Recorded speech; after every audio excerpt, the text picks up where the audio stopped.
प्राचीन कहानियाँ प्रतीकात्मक हुआ करती हैं।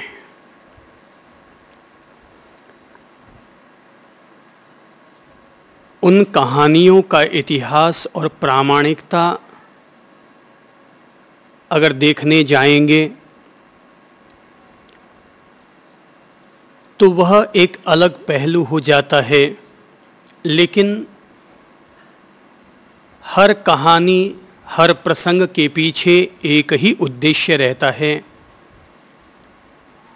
कि हम लोग उन कहानियों को अपने जीवन के साथ जोड़कर उनमें छिपे हुए सत्य से, आदर्शों से, प्रेरणाओं से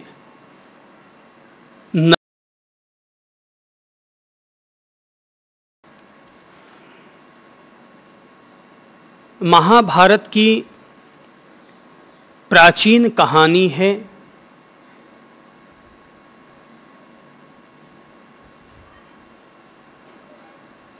कि अभिमन्यु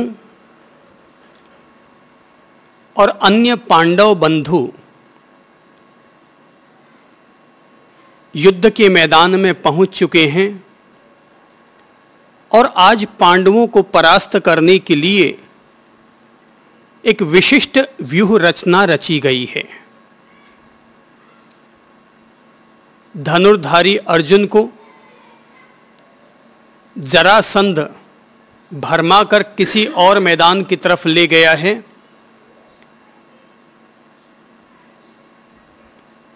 अल सुबह जैसे ही सारे पांडव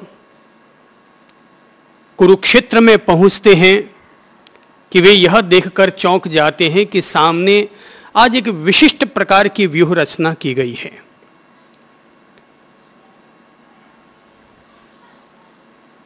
उन्हें लगता है कि वे परास्त हो जाएंगे कि तभी अभिमन्यु अपनी तरफ से कहता है कि काकाश्री, मैं व्यूह रचना में, व्यूह चक्र में प्रवेश करना तो जानता हूं, लेकिन उसमें से निकलना नहीं जानता। सारे पांडव कहते हैं कि कोई दिक्कत नहीं है, हम तुम्हारे साथ हैं, तुम आगे बढ़ो व्यूह रचना को तोड़ते हुए और हम तुम्हारे साथ साथ पीछे चलते हैं। अभिमन्यु हिम्मत करता है और आखिर उस व्यूह रचना में अपने कदम बढ़ा देता है। लेकिन व्यूह रचना इस तरह की गई होती है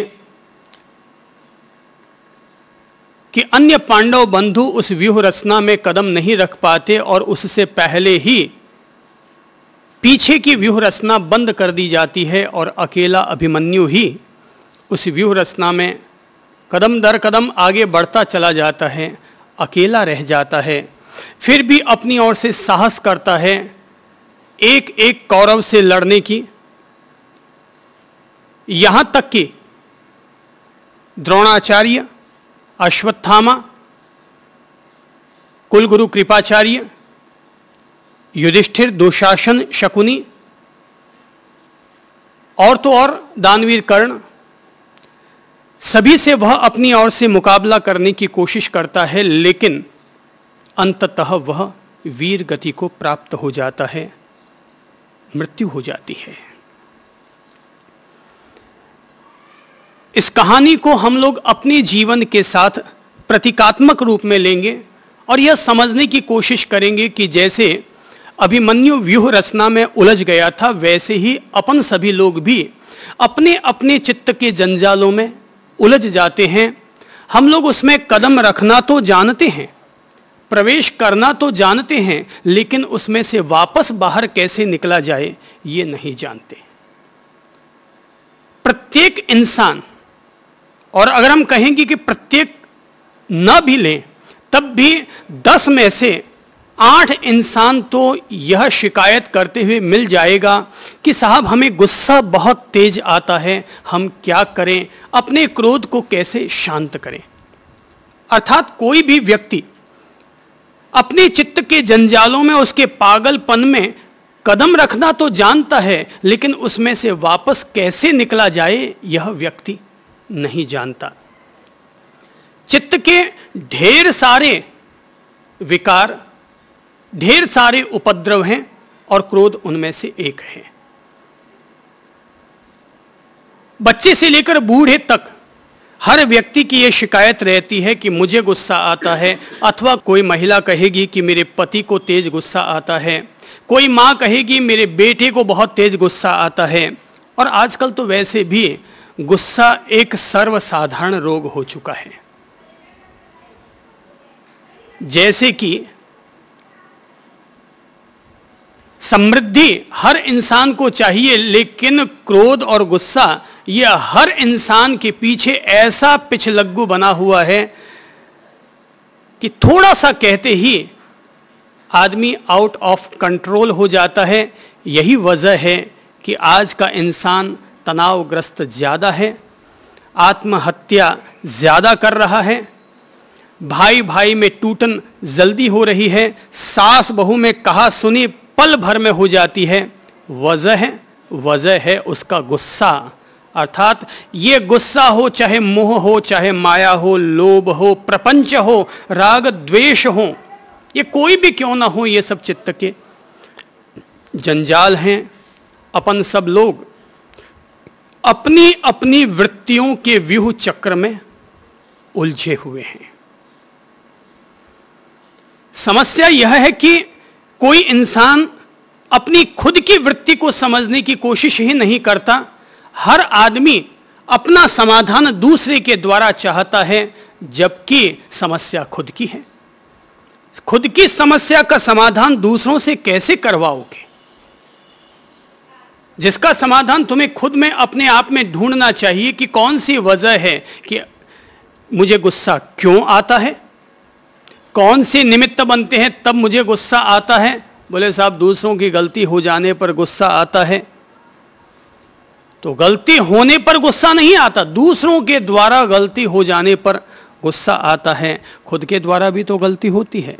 खुद के द्वारा गलती होने पर अगर इंसान गुस्सा कर ले तो इंसान की जिंदगी ही सुधर जाए।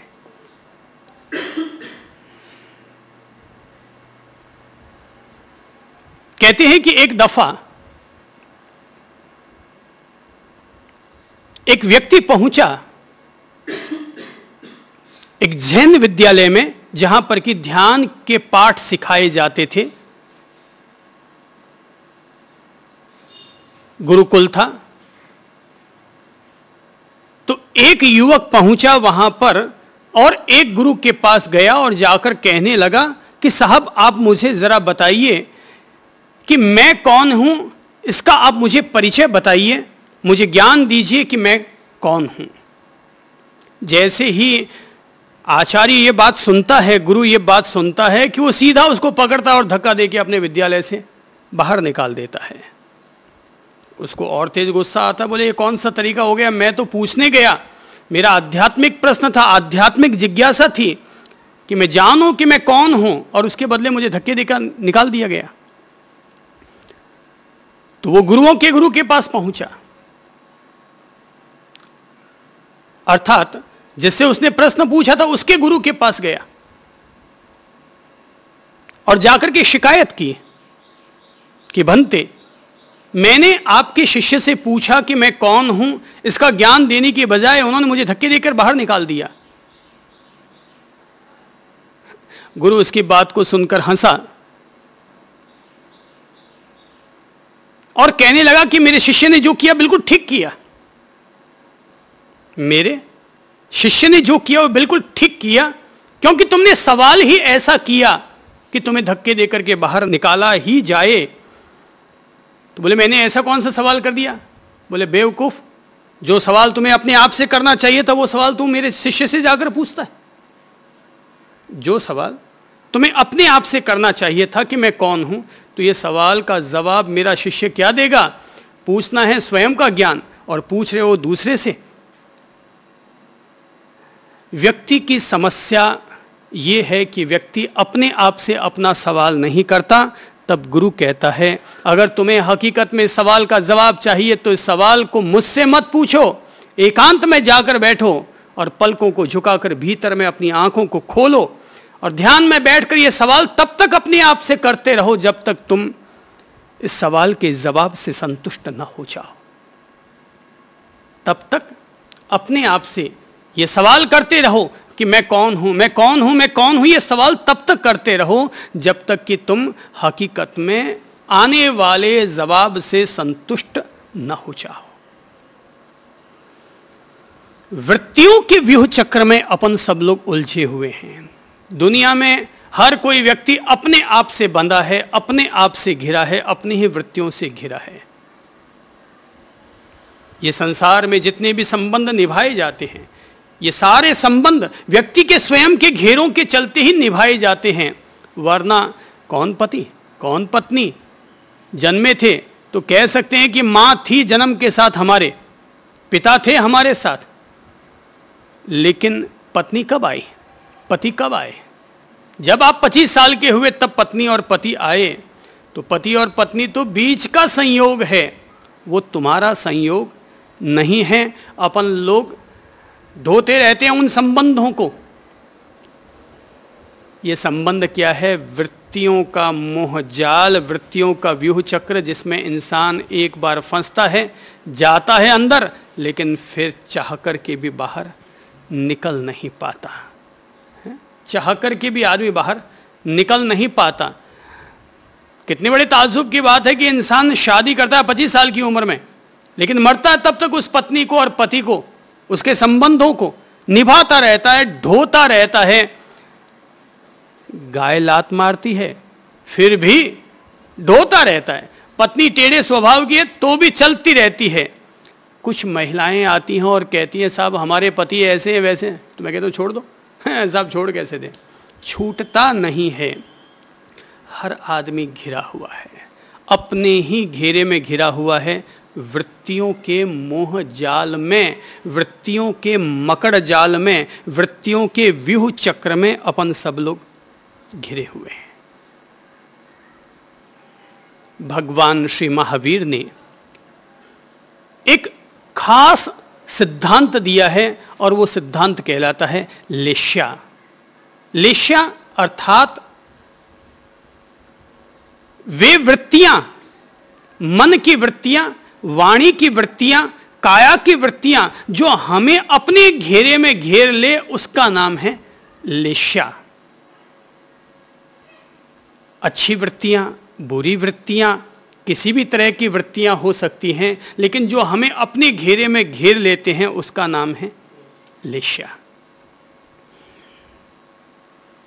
महर्षि पतंजलि, महर्षि महावीर, महर्षि गौतम बुद्ध, जो भी संसार में महान महर्षि हुए हैं, भगवत पुरुष हुए हैं, वे सारे के सारे लोग स्वयं की मुक्ति का भी मार्ग देखते हैं और अपन सारे अन्य सारे सांसारिक प्राणियों के लिए मुक्ति का मार्ग दे रहे हैं। और मुक्ति का मार्ग यही है कि व्यक्ति उन वृत्तियों के व्यूह चक्र में से कैसे निकले। मेरी समझ से जिंदगी में कोई व्यक्ति अगर अपनी इन वृत्तियों के व्यूह चक्र में से निकल